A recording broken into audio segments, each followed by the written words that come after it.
Merhaba arkadaşlar. Doğal İngilizce serimize devam ediyoruz. 3. bölümdeyiz. Ders formatında küçük bir değişiklik yapıyorum. Nedir? Dersleri artık görsellerle beraber destekleyeceğim. Her zamanki bir hikayemiz olacak. Onu çalışacağız. Devamında onun üzerine konuşma pratiğini gerçekleştireceğiz. Eskiden düpedüz metinlere verirdim. Artık görsellerle beraber hikayeleri çalışacağız. Devamında da bu hikaye üzerine İngilizce konuşma pratiğini gerçekleştireceğiz. Hemen başlayalım isterseniz. Hikayemizin adı Don't Touch. Touch, dokunmak arkadaşlar. Touch, bir şeylere dokunmak manasında. Touch. Don't, yapma demek yani. Bir şeyleri yapma. Do, yapmak. Not, olumsuzluk eki. Do not veya kısaca don't. Yapma. Türkçe karşılığı yapma. Mesela biz dokunma diyoruz ya. Hani yapmadaki son kısmındaki ma olumsuzluk ekini dokuna ekliyoruz. İngilizler öyle yapmıyor. Don't touch. Yani dokunma eylemini yapma. Mesela uyuma diyoruz ya. Yine ma ekini, olumsuz ekini biz sonuna getiriyoruz. Türkçe sonradan eklemeli yapıya sahip olduğu için daha kolay ve daha hızlı. İngilizce'de öyle değil. Don't sleep. Uyuma veya uyuma eylemini yapma. Hatta daha da doğrusu yapma uyuma eylemini. Don't eat. Yeme. Don't drink. İçme. Don't go. Gitme. Burada da don't touch. Dokunma. Evet. Hikayemizi ilk başta çalışalım. Çok basit bir hikaye arkadaşlar. Hikaye içeriğini o kadar basit bir düzeyde tutacağım ki İngilizce konuşmak sizin için daha rahat ve daha kolay olsun. Ya çok basit bir hikayeymiş deyip çekip gitmeyin. Emin olun çok basit konular hakkında uzun uzadıya konuşamıyorsunuz. Deneyin. Deneyin mesela. Aileniz hakkında konuşmayı deneyin. Hani en iyi bildiğiniz konu nedir? Aileniz. Kendi ailenizi çok iyi biliyorsunuz. Bununla ilgili 5 dakika 10 dakika konuşmayı deneyin. 2-3 dakika sonra tıkandığınızı göreceksiniz. İngilizce anlamak kolay. Kendinizi ifade etmek zor. Ki biz bu derslerde en çok kendimizi ifade etme becerimizi geliştirmeye odaklanıyoruz. O yüzden çok basit bir içerik üzerinden İngilizceyi kolaylaştıran yani konuşmayı kolaylaştıran içerikleri ben burada size sunuyor olacağım. Bu da onlardan biri. Hikayemizin adı Don't Touch. Jerry benim küçük kardeşim. O 3 yaşında. Şu arkadaşın ismi Jerry. Jerry is my little brother. Jerry benim küçük kardeşim. Little küçük demek. Brother kardeş. Burada Jerry is dediniz ya. Is dedikten sonra Jerry'yi tanımlıyorsunuz. Benim küçük kardeşim. Yani benim küçük kardeşimi Jerry'ye tanımlamış oluyorsunuz. Is yardımıyla. Aşağıya dikkat edin mesela. He is 3 years old demiş ya. Hani buradaki is devamında gelen bilgiyi Jerry'ye tanımlıyor. Baştaki özneye tanımlıyor arkadaşlar. Benim küçük kardeşimdir bilgisini Jerry'ye is yardımıyla tanımladık. Jerry is my little brother. He is 3 years old. Devam edelim. Jerry eğlenceli ve sevimli ve yaramaz. Ama biz onu çok seviyoruz. Siz deneyin isterseniz. İngilizcesini deneyin. Birebir benimkiyle aynı olmak zorunda değil bu arada. Kendinizi deneyin. Jerry eğlenceli. Jerry is diyeceğiz. Jerry is dedik. Jerry'yi tanımlıyoruz şimdi. Jerry nasıl biri? Fun, eğlenceli. And cute. Ve sevimli. Değil mi? And naughty. Naughty, yaramaz. Biraz daha. Naughty, yaramaz. Naughty. But, fakat, biz, love him, seviyoruz onu. Very much. Çok. But we love him very much. Biz onu çok seviyoruz. Jerry hayvanları sever. Onlara her zaman dokunmak ister. Yani o. Jerry onlara her zaman dokunmak ister. Kim ne yapar sorularına cevap verin. Bu cümlelerin İngilizce karşılığını elde ettiğinizi göreceksiniz. Mesela kim? Jerry. Ne yapar? Loves. Sever. Neyi sever? Animals. Hayvanları. Jerry loves animals. Kim? Jerry. Ne yapar? Sever. Neyi? Animals. He always wants to touch them. He always wants to touch them. O her zaman ister. Ne istiyor bu arkadaş? Jerry. To touch. Dokunmak ister. Kimlere? Them. Onlara.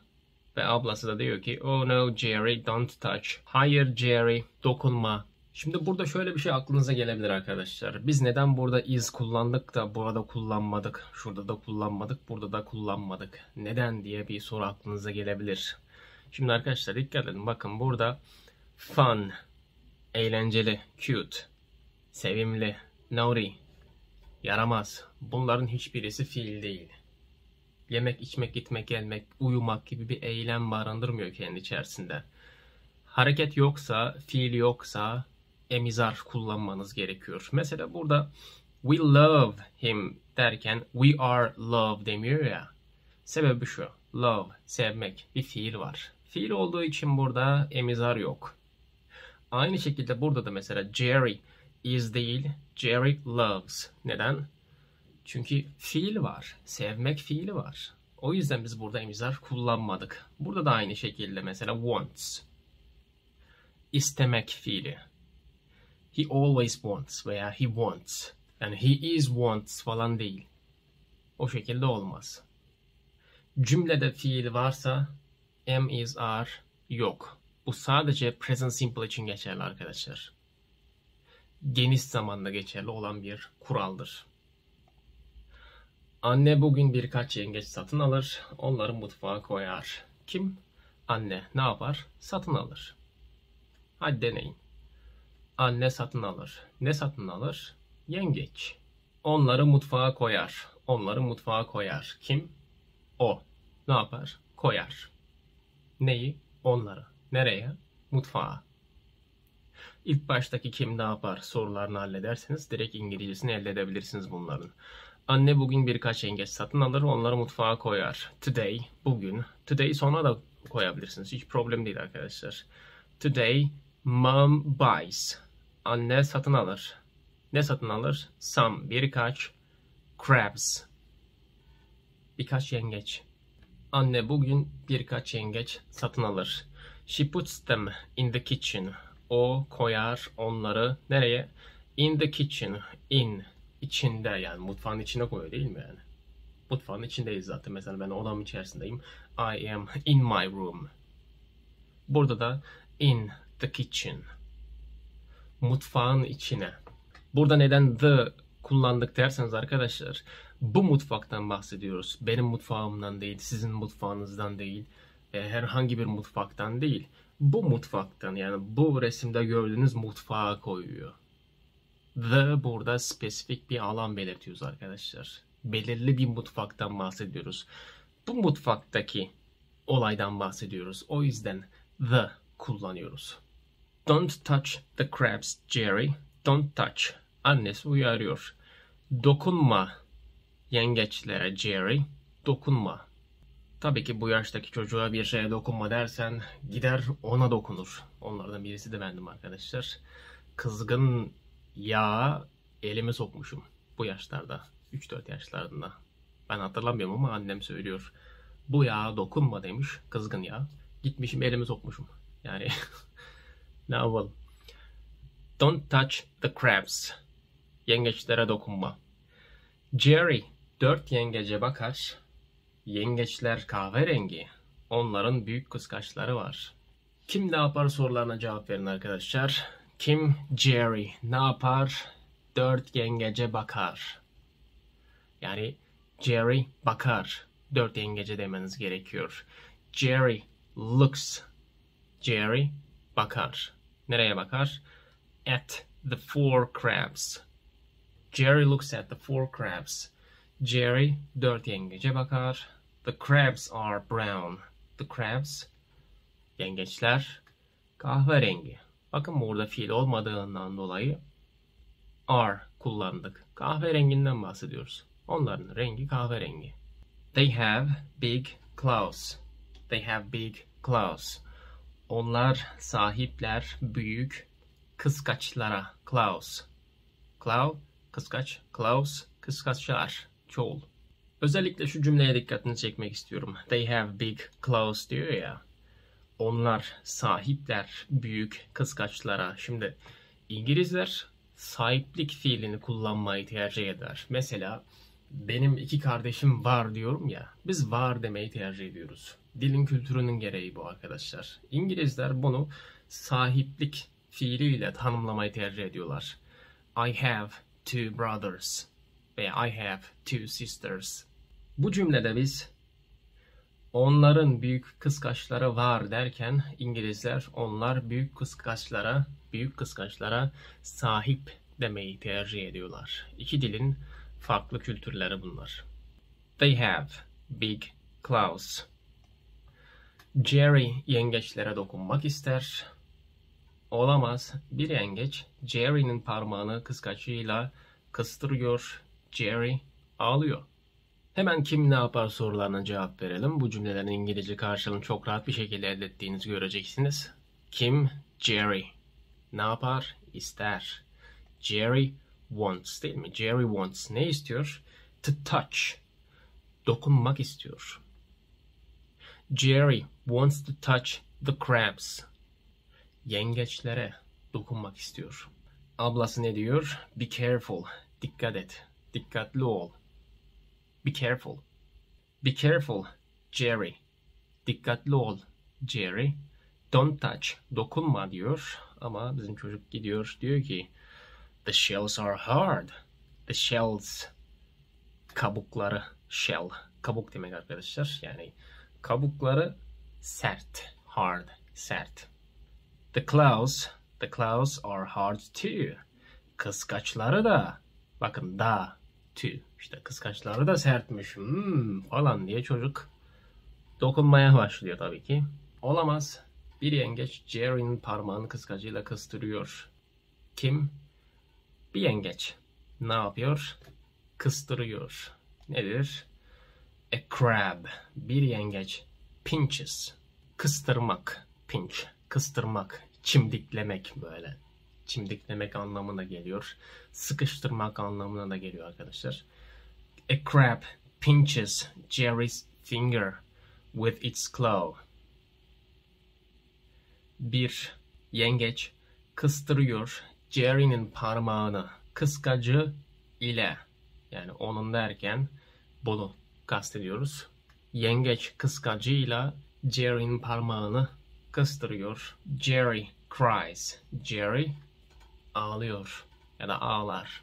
Help help diye işte yardım edin diye bağırıyor çocuk. Tabii ki anne koşa koşa geliyor. Jerry'nin parmağındaki yengeci çıkaramıyorum. Anne yengeci çıkaramıyor. Baba geliyor. O yengeci çıkarıyor. Jerry'nin parmağı çok ağrıyor ve çok kırmızı. Aynı zamanda çok şişmiş. Cümleye dikkat edin. Cümlede bir modal fiilimiz var. Bir şeyler yapabilmek, ebilmek olan can modal fiili var. I cannot get the crab off Jerry's finger. I cannot veya I can't. Ben yapamıyorum. Ne yapamıyor? Get off. Get off. Çıkartmak. Get the crab off. Yengeci çıkartmak. Get the crab off.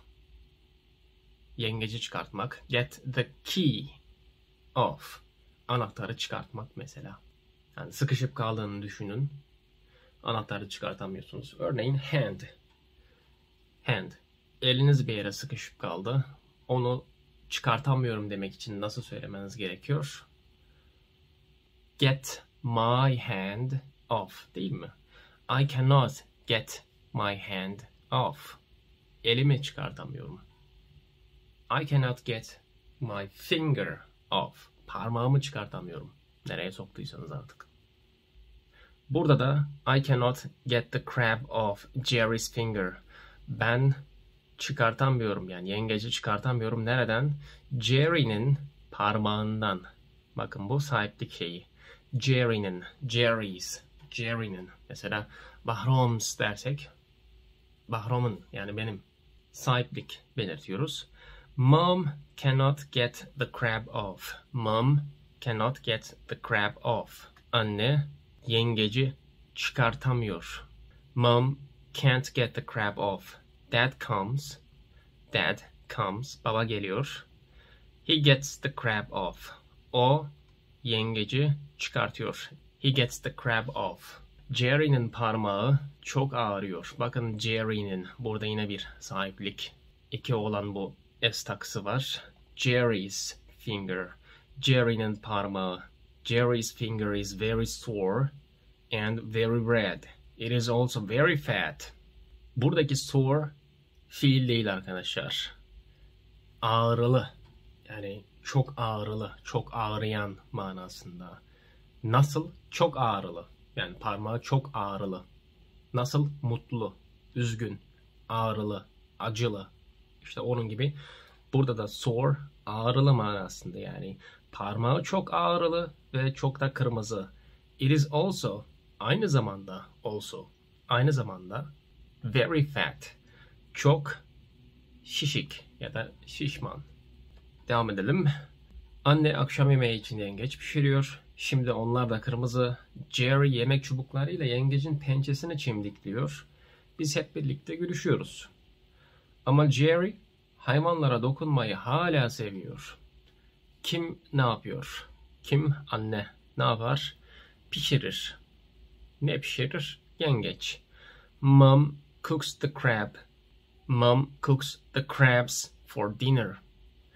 Anne pişiriyor yengeçleri. Ne için? For dinner. Akşam yemeği için. For, için. Dinner, akşam yemeği. Mom cooks the crab for dinner. Now they are red too. Şimdi onlar da kırmızı. To, da demek. Now they are red too. Jerry pinches. Pinch, çimdiklemek böyle. Ne derler artık? Sıkıştırmak. Jerry pinches a crab claw with his chopsticks. Chopsticks, elindeki şu çubukları var ya, Uzak Doğu'nun kullandığı, kaşık niyetine kullandığı chopsticks. Yani yemek çubuklarıyla çimdikliyor. Neyi? Yengeç kıskacını, claw. Jerry pinches a crab claw with his chopsticks. We all laugh and laugh. Biz hepimiz, hepimiz, laugh and laugh. Gülüyoruz, gülüşüyoruz. Ama Jerry hayvanlara dokunmayı hala seviyor. But Jerry still likes to touch animals. Fakat Jerry hala seviyor dokunmayı hayvanlara. Oh no Jerry, don't touch. Olamaz Jerry. Dokunma diyor ablası yine. Şimdi hikayeyle ilgili konuşma pratiğini yapacağız arkadaşlar. Ben elimden geldiği kadar çok basit bir İngilizce kullanacağım. O kadar basit ki emin olun anlaşılacaktır. Acaba anlayamayacak mıyım kaygınızı, endişenizi bir kenara koyma zamanı. Sizden tek istediğim benim mesajımı anlamaya çalışın. Soruları sorduğum zaman arada bir Türkçe kaçıracağım. Tamam, yani kolaylaşması adına. Soru sorduğumda duraklatın ve cevap vermeye çalışın. Devamında tekrar oynatarak videonun devamını getirebilirsiniz. Evet, başlayalım. Okay. The name of the story is Don't Touch. The name of the story is Don't Touch. What is the name of the story? What is the name? Adı ne? Hikayenin. Don't touch. This is a boy and this is a girl, right? Boy and girl. The boy's name is Jerry. This is Jerry. What is his name? What is his name? Yes, his name is Jerry. And this is Jane. Jane. J-A-N-E. Jane. Jerry is Jane's little brother. Jerry is Jane's little brother. And Jane is Jerry's sister. How old is Jerry? How old is Jerry? Yes, he is 3 years old. Jerry is 3 years old. Is Jane 3 years old? Jane 3 yaşında mı? Is Jane 3 years old? Well, no, she is not 3 years old. Jerry is 3 years old. Jane is not 3 years old. Jane is 6 years old. Okay. Brother and sister. Let's move on. Jerry is fun and cute and naughty, but we love him very much. Who is fun? Who is fun? Yes, Jerry, right? Jerry is fun. Is Jerry cute? Is he cute? Yes, he is cute, right? Jerry is cute and fun. What about you? Peki ya siz? What about you? Are you fun? Eğlenceli biri misiniz? Are you fun? Why and why not? Neden? Neden değil? You can pause and answer. Duraklatarak cevap verebilirsiniz. Okay. I hope you are fun. I hope you are fun because this life is very short and there is no need to be pessimistic. Kötümser olmaya, negatif olmaya hiç de gerek olmadığını düşünüyorum çünkü hayat kısa. Okay. Is Jane naughty? Is Jane naughty? Is she naughty? Well, no. No. Jane is not naughty. Jerry is naughty. Do they like him? Do the family like him? Like Jerry? Do they like him? Seviyorlar mı? Yes. Yes. They love him, right? The family love him because he's fun. He's cute. Being naughty is not a problem, right? It is not a problem for the family. No problem. That's fine. Because look at him. Look at him. They are in the forest. No, in the park, I guess, right? We have some trees. Look at the trees. We have 1, 2, 3, 4, 5 trees. And look at the grass. We have grass. Oh, look at this. This is the sunflower, right? Sunflower. Ayçiçeği is something else. Yeah, that's the sunflower. Sunflower, and look at the grass. This is the grass, right? Nature. Doğal. The family is in the nature. Maybe they go there for picnic, right? Picnic. On Sunday, maybe they go on a picnic. And right now, they are taking a picture, right? Jerry is taking a picture of his eyes, right? This is the camera. This is the camera. And he is taking the picture of his eye, of his one eye. And this is funny. This is funny, of course. Look at father. Look at father. He is laughing, right? He is laughing. And look at mom. Look at mom. She loves her son. Oğlunu seviyor. Look at it. Look at her eyes. Look at her eyes and mouth. Mouth and eyes. Body language. Body, beden. Language, dili. Body language says she loves her son. Because it's funny. They are having fun. Eğleniyorlar. Have fun. Eğlenmek. They have fun in the nature. Doğada eğleniyorlar. Jerry loves animals. He always wants to touch them. What does Jerry love? What does he love? Ne seviyor Jerry? Nelere dokunmayı seviyor? Well, he loves touching animals, right? He loves touching animals. Look at him. He wants to touch the fish, right? This is the fish. I think this is a golden fish. Altın balık. This is the golden fish, right? And He wants to touch. He wants to touch the fish. And where is the fish? Fish. Where is the fish? Söyleyemedim yani ya. Well, the fish is in the aquarium. The fish is in the aquarium. And look at him. What is this animal? What kind of animal is this? Bu ne tür bir hayvan?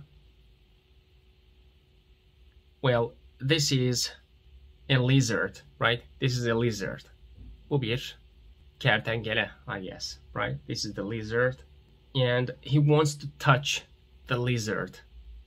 The lizard. Bahsettiğimiz kertenkele bu olduğundan dolayı. Bu kertenkeleye dokunmak istediğinden dolayı the lizard. Jerry wants to touch the lizard. This lizard. And look at this. This is a turtle, right? And he's looking at the turtle. Jerry, he wants to touch the turtle. Jerry picks up the turtle and he's looking at the turtle. And we have shells here. This is the seashells. Seashells. Deniz kabuğu. Sea, deniz, shells kabuğu. He's touching, right? He's touching the seashells. Maybe he's playing.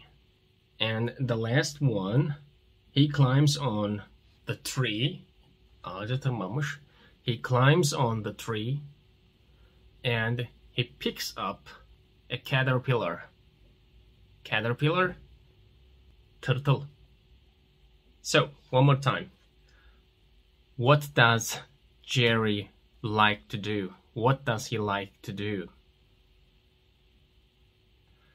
Well, he likes touching animals. Jerry loves touching animals. He likes touching the fish and the lizard, turtle, seashells, and caterpillar. He touches and learns. Dokunuyor ve öğreniyor. I think he is a kinesthetic learner. Jerry is a kinesthetic learner. Kinestetik öğrenci. Dokunarak öğrenmeyi seviyor. Today mom buys some crabs. She puts them in the kitchen. What does mother buy? What does she buy? Anne ne satın alıyor? Yes, crabs, right? The mother buys crabs. She buys some crabs. How many crabs are there? How many crabs are there? Yes, 4 crabs, right? 4 crabs. And where does she put the crabs? Where does the mother put the crabs? Yengeçleri nereye bırakıyor? Yes, she puts them in the kitchen, right? The mother puts them in the kitchen. And look at the children. Look at them. What are they doing? What are the children doing? Çocuklar ne yapıyor? Well, the children are in the kitchen. The children are in the kitchen and Jane is reading a book. This is a book and it is green. Yeşil. It is green book. And I think the book is about rabbits, right? Look at this. There is a rabbit on the cover of the book. Cover. Dış kapağında. On the cover of the book there is a rabbit. Jane is reading a book and Jerry is playing with his toys. He has 2 toy cars. Jerry has 2 toy cars. One of them is red and another one is blue. Blue car and the red car, and he's playing his cars on the table. This is the table, right? This is the table in the kitchen. What does the mother tell him? What does she tell him? Ne dedi anne oğluna? What does she tell? Well, she tells him, mother tells Jerry, don't touch the crabs, right? Jerry, don't touch the crabs. The crabs are dangerous. Does mother tell Jane, don't touch the crabs? Does she tell Jane? Well, no. No, she doesn't. She doesn't tell Jane, don't touch the crabs. She tells this to her son. Oğluna söyledi. She tells this to her son. Why? Why does she tell this to her son? Neden oğluna söylüyor bunları? Dokunma diye. Well, because she knows her son very well. Çünkü oğlunu çok iyi tanıyor. She knows her son very well. Jerry is curious. Meraklı. He is curious. Look at his face. Look at his face. Look at his eyes and mouth. Look at the teeth. Look at his hand. Right? He is thinking, there must be something interesting. If my mother tells me, don't do this, I should do that. Or I must do that. Orada ilginç bir şey olmalı. Annem bana bir şey yapma diyorsa ben onu yapmalıyım. Hatta kesinlikle yapmalıyım. Bakışı, değil mi? What is he planning to do? Ne yapmayı planlıyor sizce? Look at his face. What is he planning to do? Well, yes, he is planning to touch the crabs, right? He wants to touch. He wants to touch. And he looks at the crabs, right? He looks at the 4 crabs and he sees the crabs are brown, right? They are brown and they have big claws. They have big claws and it is interesting. It is more interesting than cars, right? It is more interesting than cars. Arabalarından daha ilginç. More interesting. Okay. Jerry wants to touch the crabs. Be careful, Jerry. Don't touch.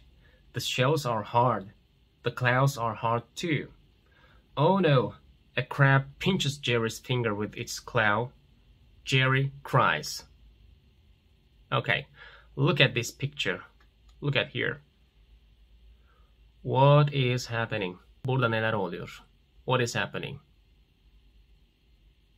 Well, Jerry wants to touch.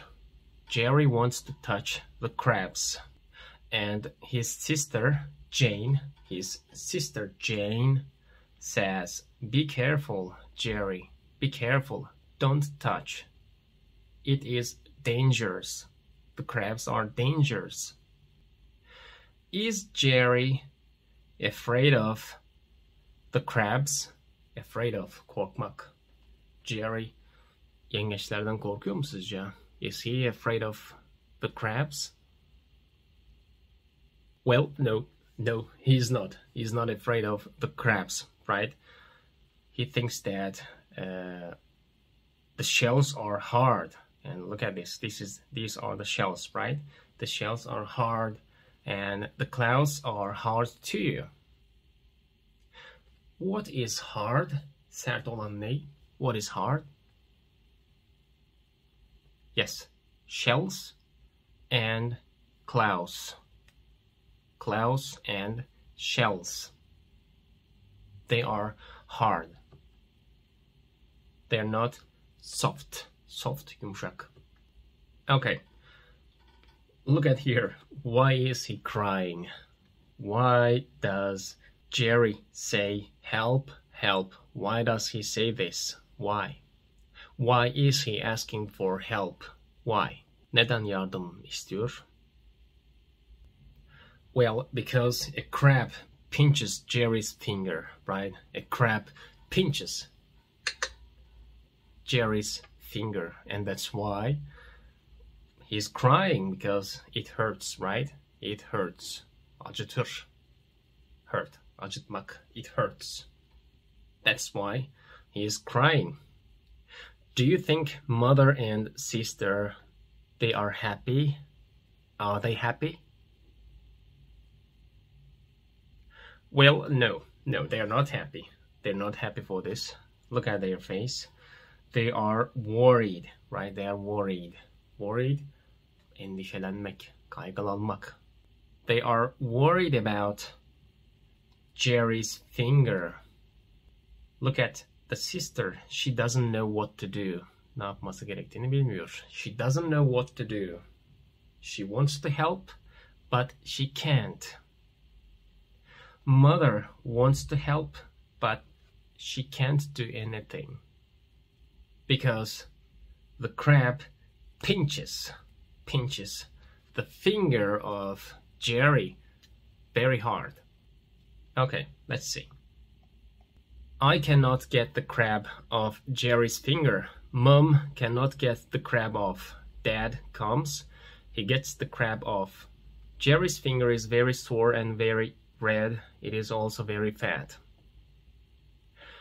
Can Mother get the crab off from Jerry's finger? Can she get the crab off from Jerry's finger? Anne yengeci Jerry'nin parmağından çıkartabildi mi? Can she get the crab off? Well, no. No. Mother cannot get the crab off from Jerry's finger. Can Jane get the crab off from Jerry's finger? Can she get the crab off? Well, no again. She cannot. She can't get the crab off.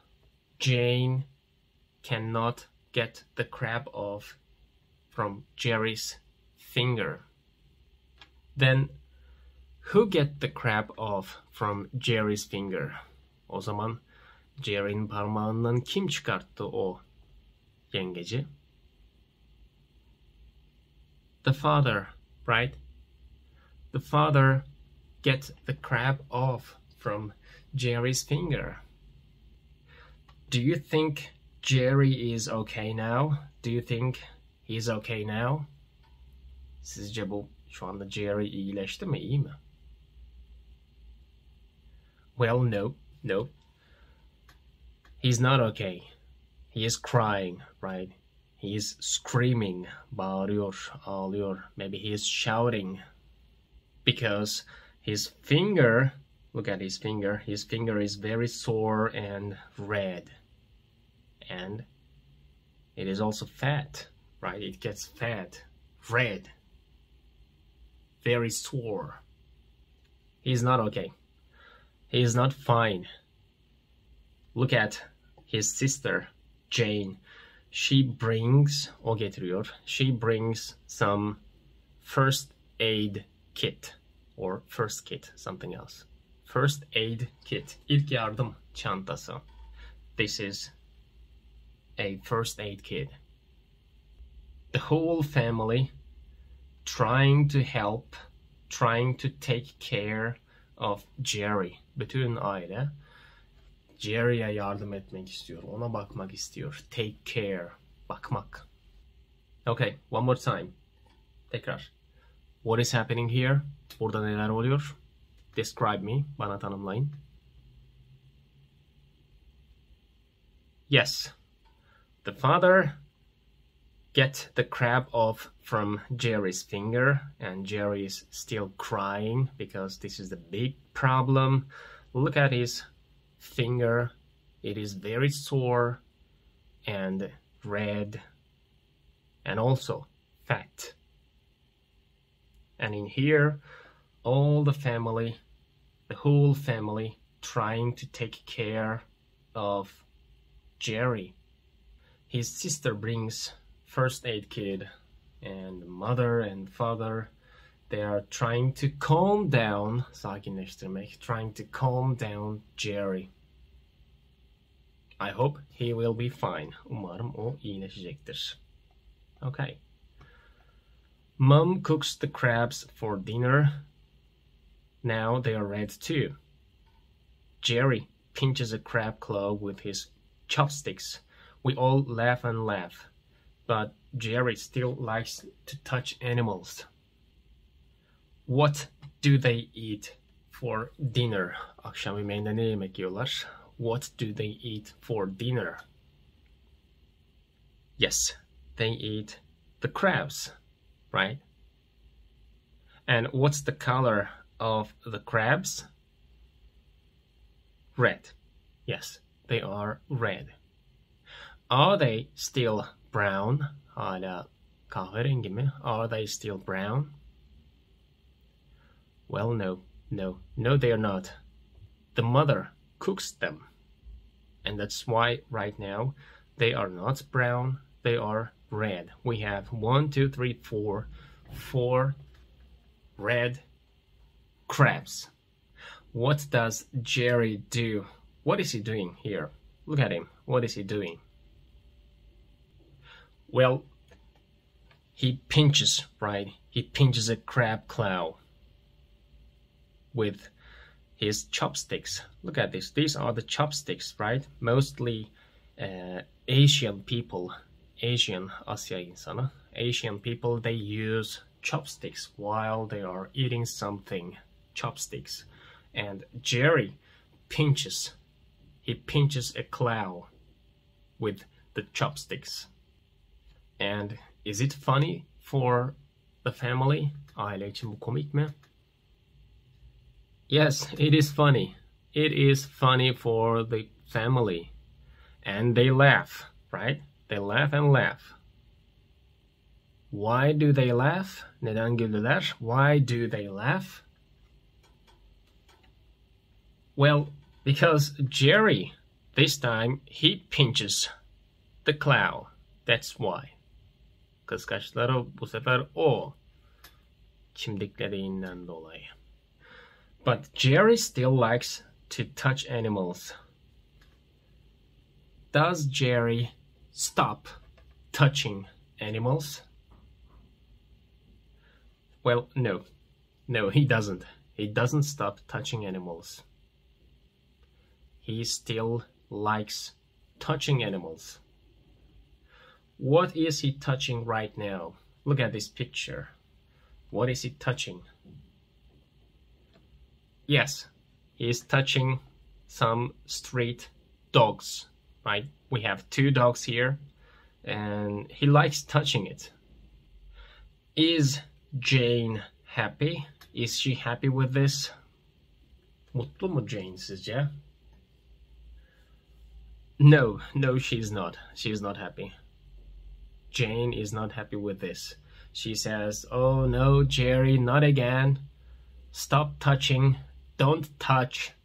Don't touch the animals. It is dangerous.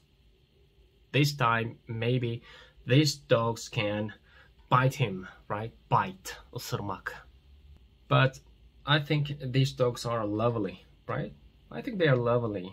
And if I were him, eğer ben onun yerinde olsam, if I were Jerry right now, şu anda ben onun yerinde olsam, if I were Jerry right now, I would touch that dogs. Ben de dokunurdum bu köpeklere. No problem, because it's so sweet. Look at them. Actually, these are not the street dogs. Aslında bunlar sokak köpeği değil gibi duruyorlar. Tasması var.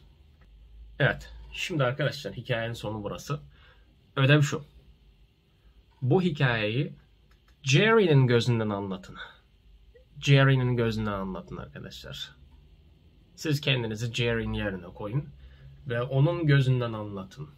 Deyin ki işte benim adım Jerry, şu kadar yaştayım, ben çok meraklıyım, onlara bunlara dokunmayı severim falan. Kendinizden bir şeyler üretin. Yeni şeyler ekleyebilirsiniz. Bu konuda hiç sınırlandırmaya doğru gitmeyin. Elinizden geldiği kadar fazla olaylar eklemeye çalışın. Bunu yaparken Türkçenizi lütfen aşağıya indirin. Aklınızdan geçen cümleler çok kompleks yapıya sahip olabilir. Siz bunu anaokulu seviyesine indirin. Parçalara ayırın. Örneğin yengeçleri çok merak ettiğim için gittim elledim falan, böyle bir cümlelere kurmaya çalışmayın. Deyin ki ben yengeçleri seviyorum. İşte ben yengeçleri seviyorum. Dokunmak istiyorum. Mutfağa gittim. Yengeci gördüm. Yengece dokundum. Yengeç ısırdı. Ben bağırdım. Annem yardıma geldi. Ne bileyim, en fazla 2-3 cümleden 2-3 kelimeden oluşan cümleler olmak kaydıyla Türkçenizi basit bir düzeye indirgeyin arkadaşlar. Siz bir yerden başlayın, kendinizi ifade etmeye çalışın. Jerry'nin gözüne bu hikayeyi anlatmaya çalışın ve bu hikayede geçen kelimeler bunlar. İsterseniz bunları not alabilirsiniz. Karşılığına Türkçesini yazabilirsiniz veya bunlarla ilgili cümleler kurabilirsiniz. Ve bu sıralama arkadaşlar hikayeyi takip ediyor. Hikayenin akışına göre sıralanmış kelimelerdir. Evet, bu serimize devam ediyoruz arkadaşlar. Bu seri biraz daha uzun olacaktır. Görüşleriniz, yorumlarınız çok değerli, bu derslerin gidişatını şekillendirecektir arkadaşlar. O yüzden yorum yaparsanız sevinirim. Genellikle dönüş yapmasam bile okuyorum arkadaşlar. Bunun altını çizeyim. Evet, takip etmeyi, abone olmayı, eğer videolarımı beğeniyorsanız like tuşuna basmayı unutmayalım arkadaşlar. Bu da benim ücretim olsun. Bir sonraki derste görüşmek üzere. Kendinize iyi bakın.